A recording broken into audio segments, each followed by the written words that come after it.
again to discuss things.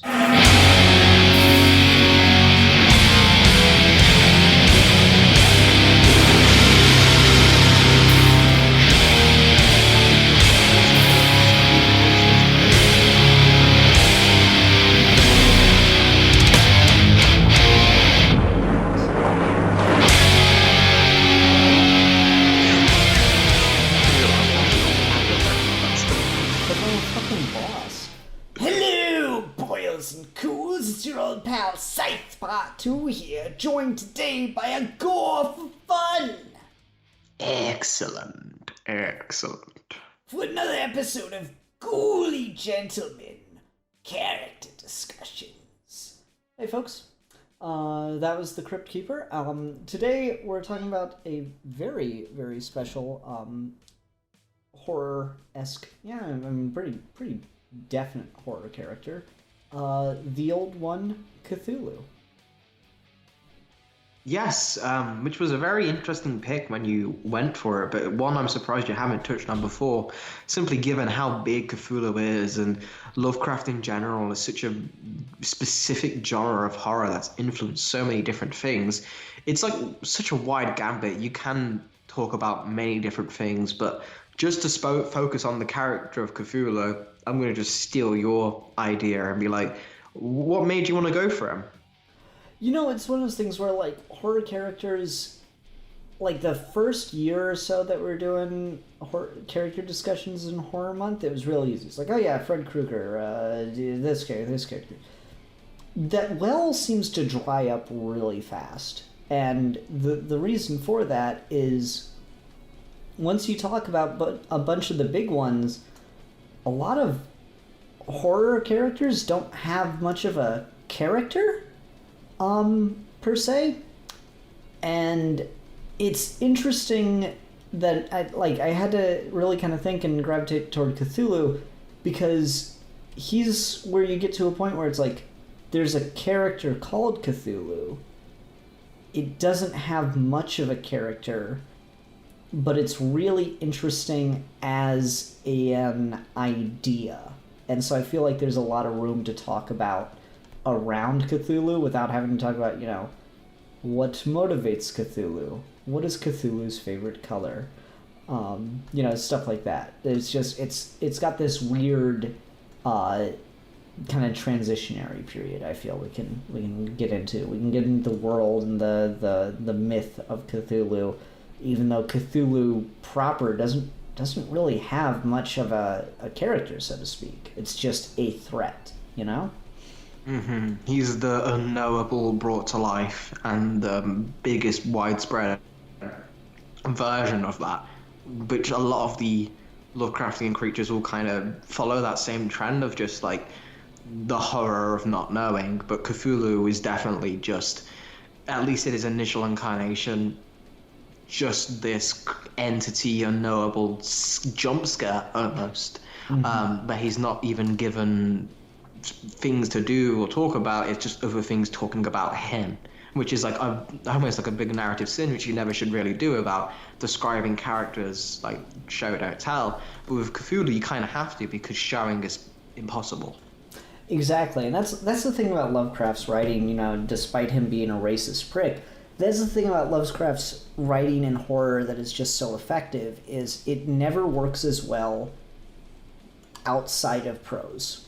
You write a Lovecraft comic, that's great, it's fun, you're imagining it for me, and it immediately diminishes the horror of it, because the thing Lovecraft just, it's like one sentence and it's so perfect. Words cannot describe the horror I saw. Words do not exist to describe the horror I witnessed. And it's like, it's all over Lovecraft stuff. And that is such an effective thing, because it is scary on an epistemological level. Uh-huh. And that is a really, really fucking cool idea. And like, so Cthulhu is the embodiment of it. Like, words can't describe the terror I felt at Innsmouth when I saw the fish people. Words cannot describe the terror I felt at the Mountains of Madness where I saw the Sluggoth. words cannot describe the terror I felt, the colors out of space, yada yada yada. But like Cthulhu's all of those things and more. Cthulhu's the terrifying imagery and the certainty of doom and all of that. And it's just a really, really fucking creepy idea that there's this like very nihilistic existential horror nature to Cthulhu, and yet it's not actually a character. It's essentially just a fucking kaiju, right? But even less so than that, because kaiju's still, even when they are distilled to the most basic, like in the first Godzilla film, where he is just the nuclear bomb. Yeah, the big dinosaur that is just a nuclear bomb with legs. Even that is still understandable in the destruction they bring. It's like, oh, they'll crush a city, they'll destroy a whole country, they can ravage the planet.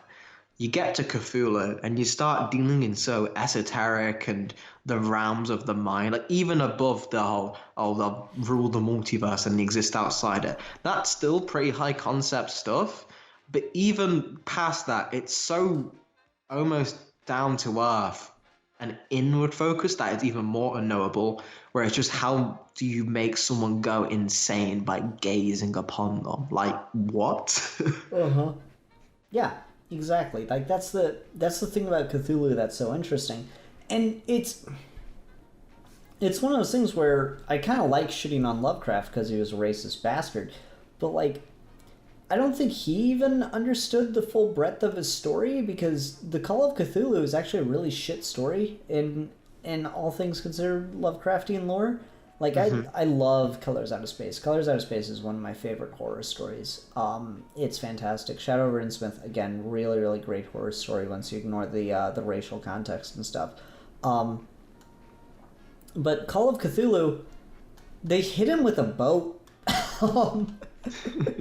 It's really underwhelming in that regard.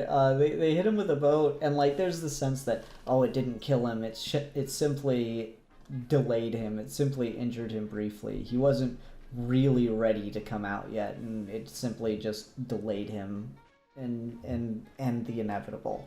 But at the same time, you hit him with a boat. I feel like a nuke's gonna do something. Which is something you should never have the feeling of. Yeah, like, to be fair, Lovecraft wasn't writing when nukes were around, but still, you know, like, he had fucking machine guns. So it's just, I don't know, it felt like Lovecraft wrote himself into a corner, and this was always the problem with Lovecraft stuff of, because he wrote it as a person chronicling what happened to them, it's very effective, it feels very real, and it removes a lot of the burden of storytelling because you have essentially unreliable narrators.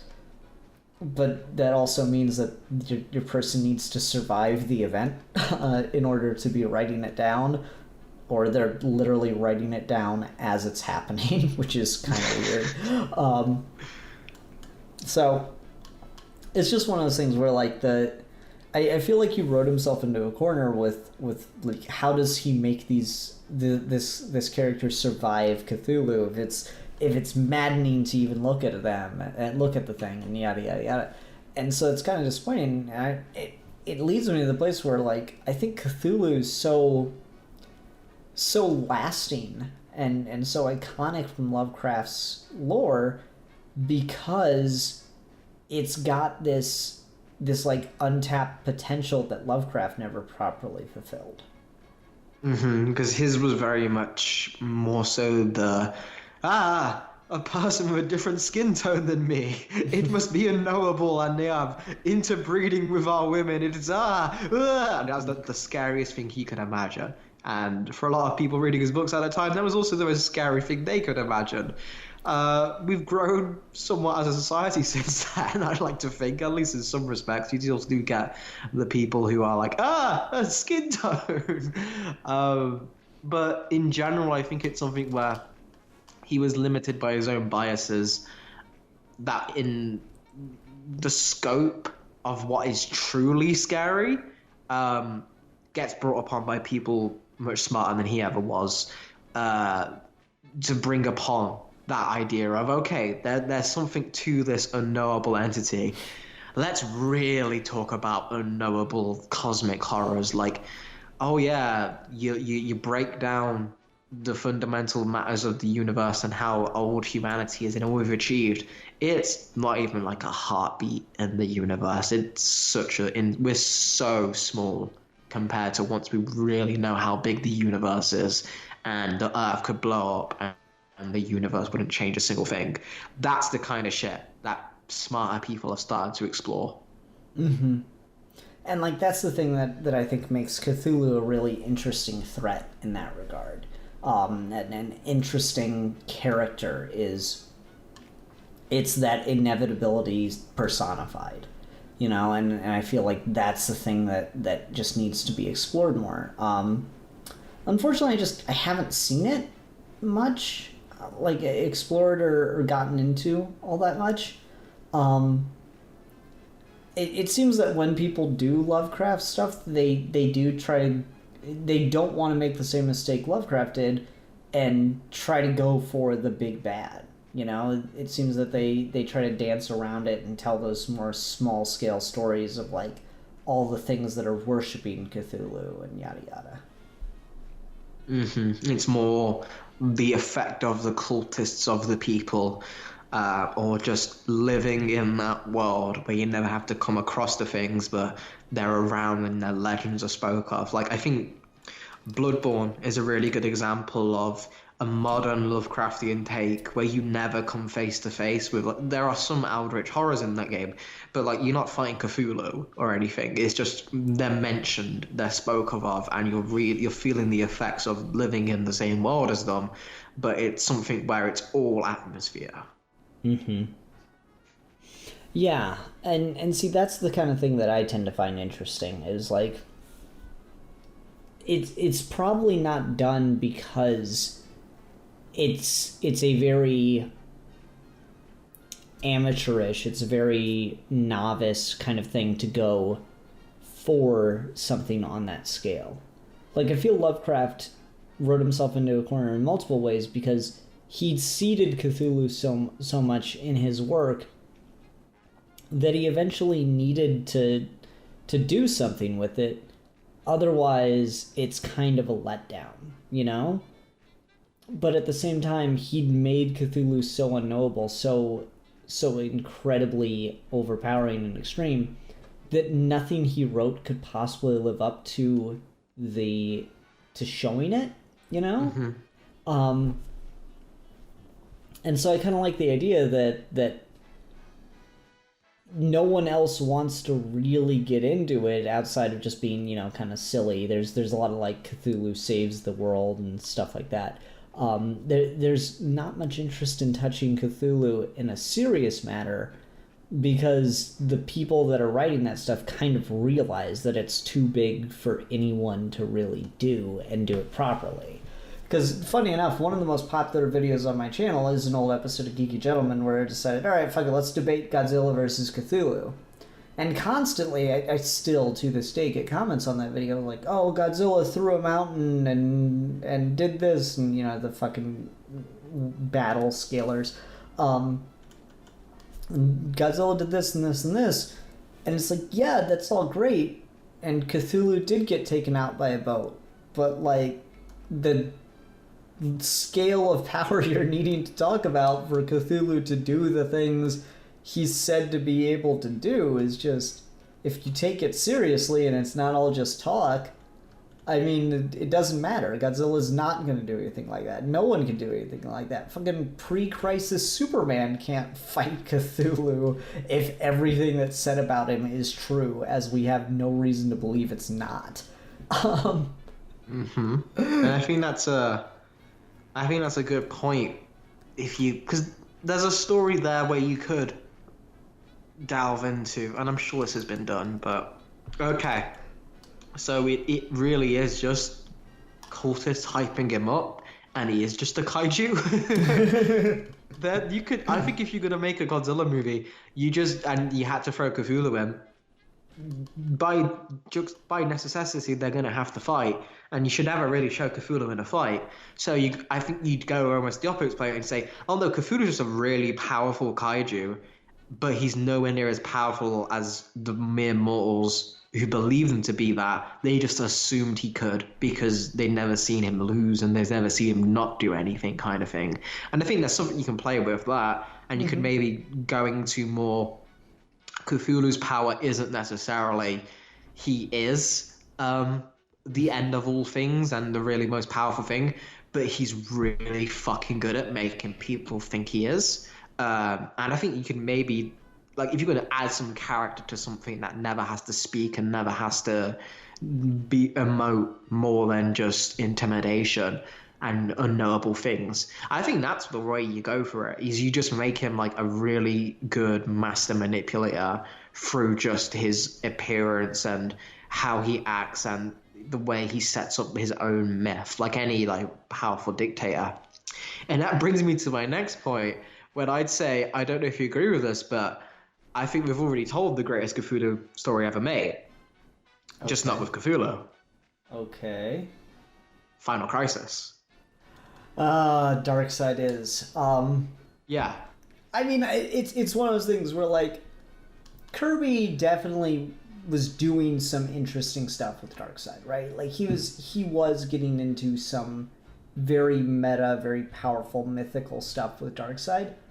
He didn't get to finish it. Yeah, there's that, but I also feel like when you get to your Morrison and your King and stuff, I feel like it's kind of undeniable that they're kind of taking the groundwork that Kirby made and then they're expanding it and making it bigger than Kirby ever imagined. Or taking the thing and expanding it out from there. I think you could at least make that argument. I don't think Kirby intended for Darkseid is to become a fucking meme, you know? Orion, like Kirby, the original Kirby thing is Orion, the son of Darkseid, will kill Darkseid. And that's a very like powerful mythical thing. It's just like your Oedipus and stuff. Whereas now we've made Darkseid is such a big thing that for Orion to kill Darkseid, it's got to be like some kind of cheat, you know? It can't just be like, yeah, Orion beats the shit out of Darkseid. It's got to be some kind of like crazy implausible situation. And so Darkseid has become like that very over the top, incredibly powerful, existential dread kind of character that Cthulhu was set up to be. And I think a lot of it has to do with the fact that Cthulhu got really big in those like nerdy writers circles. Like, you cannot tell me Grant Morrison didn't read some H.P. Lovecraft. You know? Oh yeah, 100%. Yeah, Alan Moore, his League of Extraordinary Gentlemen. Neil Gaiman did I, Cthulhu. There's like everyone's dabbled into it.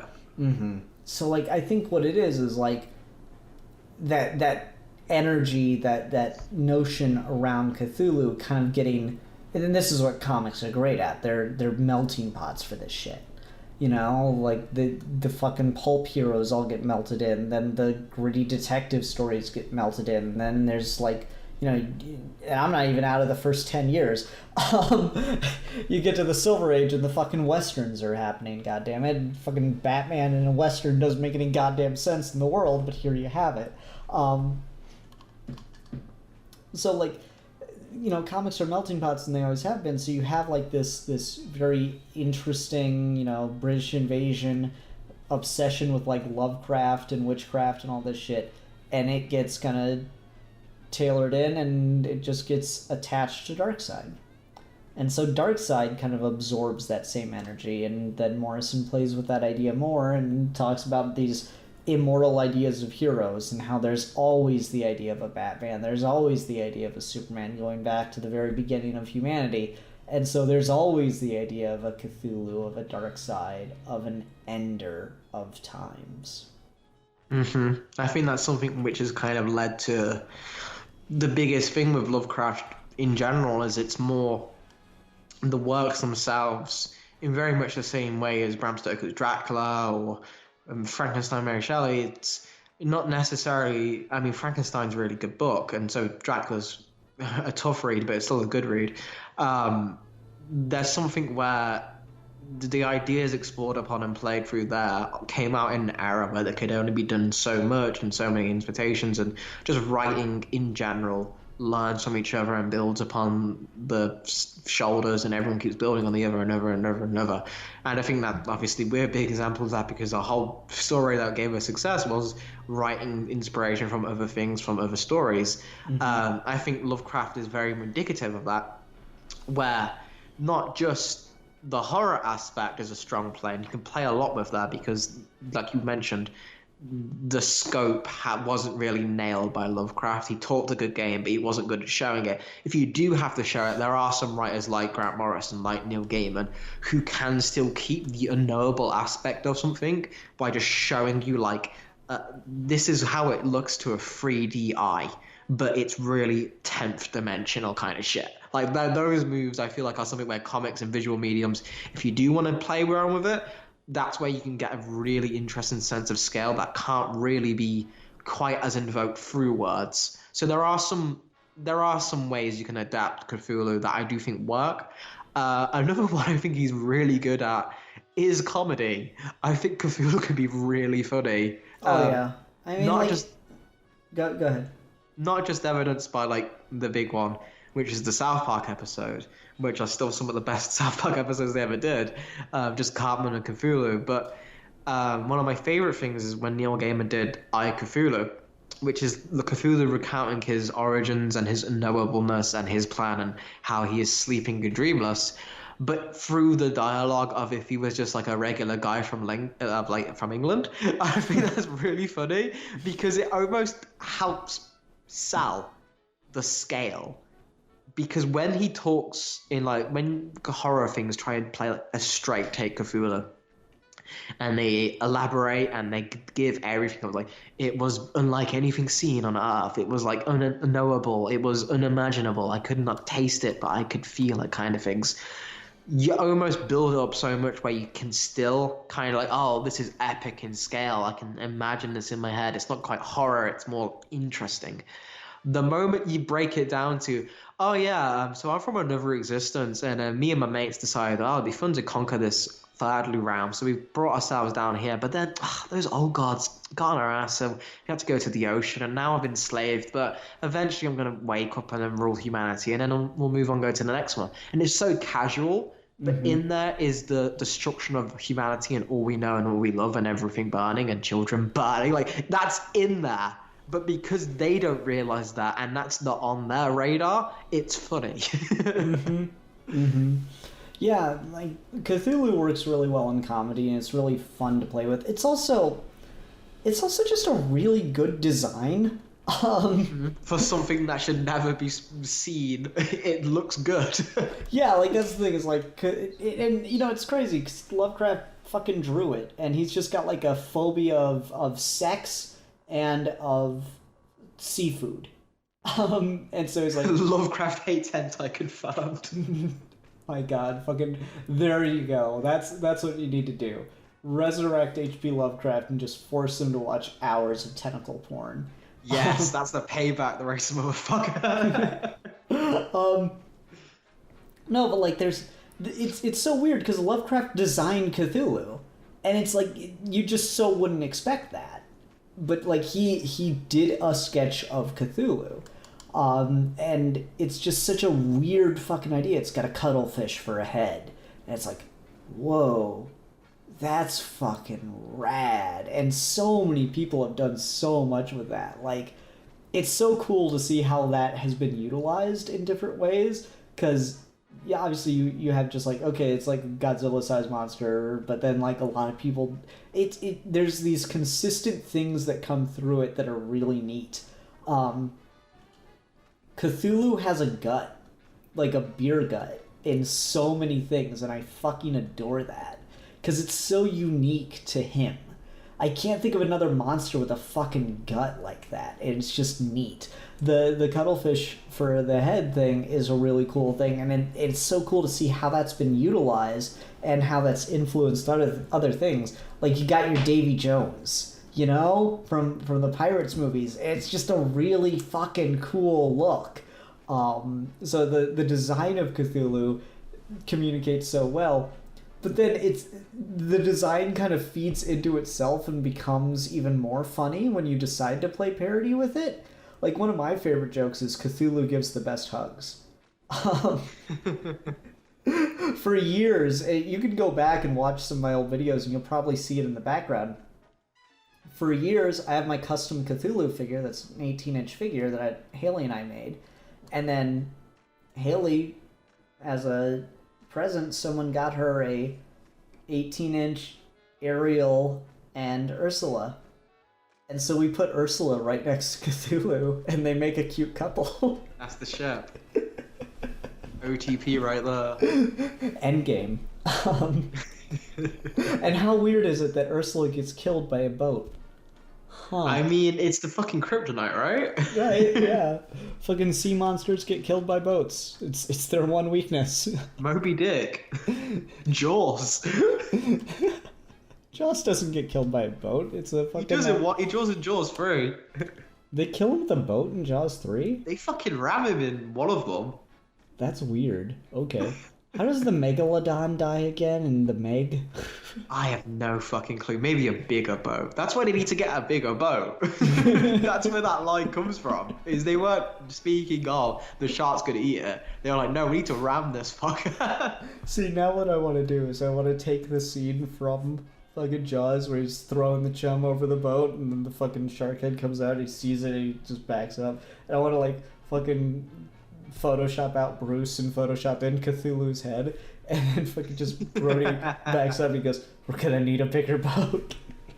That's so good. Oh. It's a funny idea.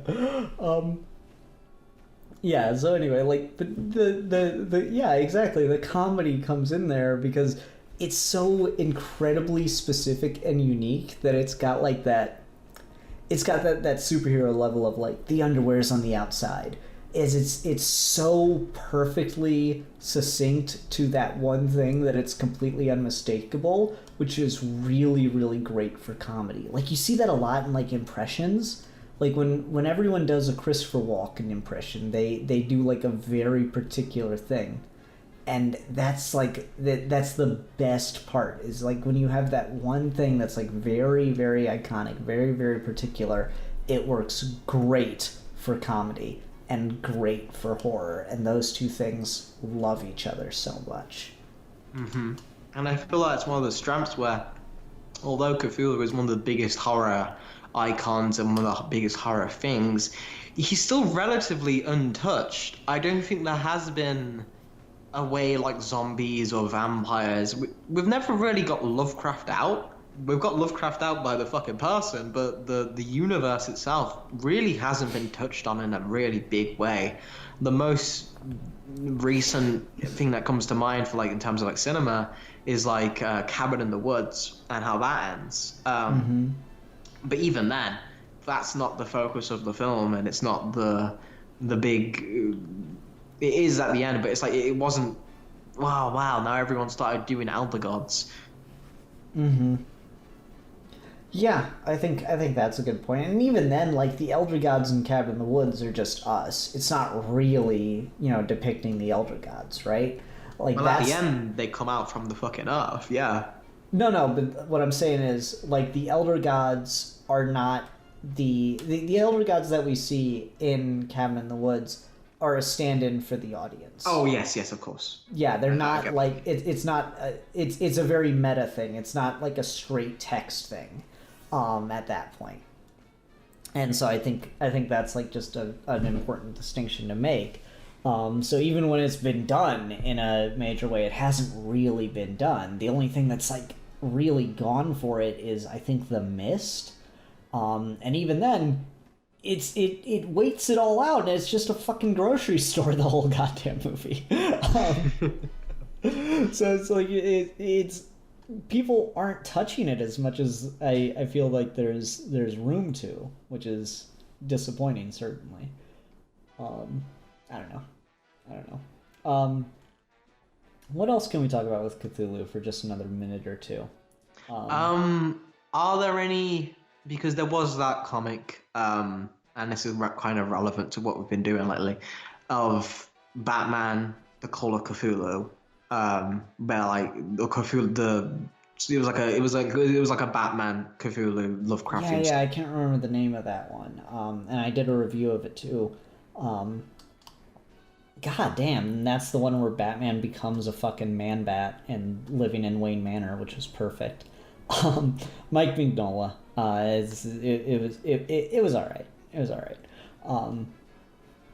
But you were saying, I'm sorry. No, because it's relevant. Because it's like, so there's stuff like that.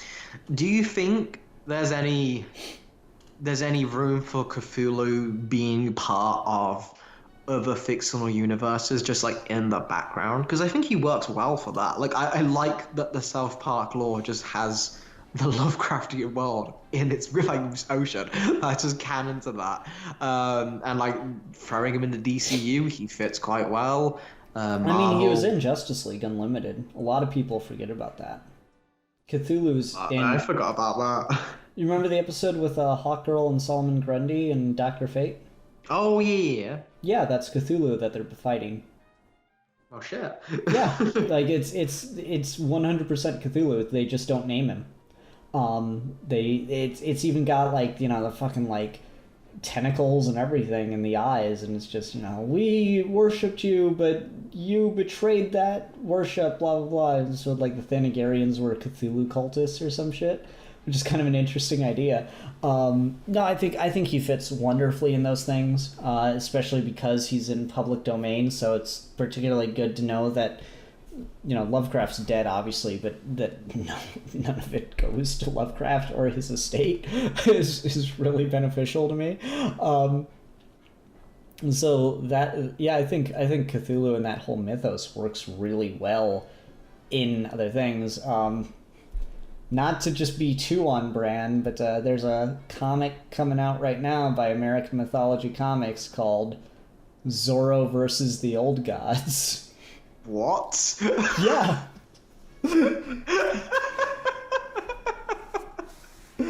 Yeah. American Mythology Comics has launched a couple new Zorro miniseries.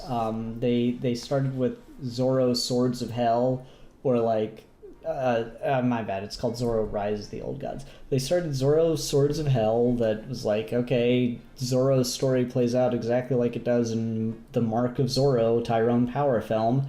And then right after that, California's invaded by hell. And it's kind of cool. Like the like zombie armies rise up and they're wearing like conquistador helmets. I thought it was neat. And then so like American Mythology has been putting Zorro in these like kind of mythical battles, which, you know, it's we do it with Batman all the time, right? So why not Zorro? But yeah, the newest series of that has started up recently. It's in its own continuity though, and it's Zorro Rise of the Old Gods. And I mean, it's got it, like, I was like, are we talking the same old gods here? And you know, yes we are. There's weird crazy tentacle monsters, and you can get a six-eyed Cthulhu silhouette in middle splash page of the book. I actually got it right here next to me. So yeah, it's something. Well, that answers my question, and that's pretty dope. I'm glad something that recent is happening with them. Yeah, totally. Is there anything else I want to make sure we get into with Cthulhu? You know, you were talking about the whole Cthulhu, like, his cultists just hype him up too much, but he's really not that powerful. And I both love that idea and also kind of hate it. I love it because I think it's clever, and I hate it because it's so clever that it undermines the premise of the character. Mm-hmm. It's like when people make Superman like it's like how Bruce Timm wrote Superman. You know, it's like, oh yeah, he's Superman, he's great. You electrocute him and he goes down for like a minute though. I feel like you had to hit me with that. Because like, now you're making me rethink my entire fucking standards as a writer now. If I'm at that level, holy fuck, way to go for the groin. Well, no, it's just like Bruce Timm and company wrote an okay Superman. It wasn't like your the best. mind, you. Oh, that's right. You hate Bruce Timm Superman, don't you? So there's that. Okay, but Have you ever liked any adaptation of Superman outside of the comics? yeah. Yeah. Off the top of my head. The Flash cartoons though. Okay. All right. But off the Superman topic, I feel like I think it works so much better though when you're dealing with a something where it's like, okay, so Superman's portrayed as like, oh yes, he can save the day, he can stop any opponent, he's great. But even when he's written well and consistently, he's still not like invincible. And like his myth is always like beyond his actual capabilities. So I think that's always a standard thing. I think Cthulhu, what might make that work is you can still have him be a threat because his hype is so unimaginable that it almost works better when it is reserved just to hype, because then it's easier to throw him against other characters. Like, I feel like if you go with the idea that, I haven't read it, and I don't know where it's going to go, but I feel like the Zorro thing, if Cthulhu truly is as hyped up as he is normally, he should just be able to think and then none of that happen kind of shit, if you get what I mean. Yeah. No, I mean, it's interesting because there's already been like this weird Lovecraftian beast that fucking like ate the head off of a soldier. So I don't know. It'll be interesting to see how that story develops. But I get what you're saying. All right. Well, I don't know if there's really much to recommend with Cthulhu that we haven't already talked about to one degree or another. So I think we're just gonna go ahead and see what character we'll be discussing next week, Alfie. Right now, I'm currently thinking of. I think the main thing is I'm just hungry. So we're gonna do Hannibal Lecter. You little cheeky bitch. Alrighty, sounds great. Everyone, thanks very much for joining us. Until next time. I'm Scythe Part 2. And I am a gore for fun. And we are your ghouly gentlemen. And we will be dissecting things.